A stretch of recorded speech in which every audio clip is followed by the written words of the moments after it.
বন্ধুসকল, আমি সকলো মানুহবোৰে কেতিয়াবা কিছুমান কথাত হাবাথুৰি খাই ফুৰোঁ। মোৰ লগৰটোৱে ঘৰ বনালে, মোৰ লগৰটোৱে চাকৰি পালে, কিন্তু মোৰ হোৱা নাই। এতিয়া যদি চাবলৈ যাওঁ, আপোনাৰ আৰু আপোনাৰ লগৰটোৰ মাজত পাৰ্থক্য কি? হয়, যদি আপোনাক সোধোঁ, আপুনি বিভিন্ন ধৰণৰ উত্তৰ দিব, কিন্তু এটা প্ৰশ্ন আজি আপুনি উত্তৰ দিয়ক কমেণ্টত। বন্ধুসকল, আপুনি জংঘলত দেখিছে বাঘ আৰু গাধ। আটাইতকৈ বেছি জংঘলত কোনে বেছি কষ্ট কৰে বাৰু?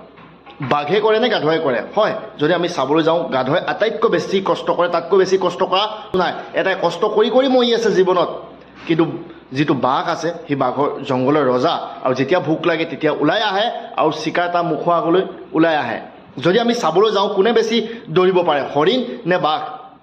য়েছ, 100% হৰিণ। হৰিণে 90 কিলোমিটাৰ দৌৰিব পাৰে আৰু বাঘে 58 কিলোমিটাৰ প্ৰতি ঘণ্টাত, কিন্তু তথাপিও হৰিণক ধৰি খায় বাঘে। কেনেকৈ? কি কাৰণে? বাঘে এনেকুৱা কিবা এটা জানে যিটো হৰিণে নাজানে। সেয়া কি? উত্তৰ দিয়ক।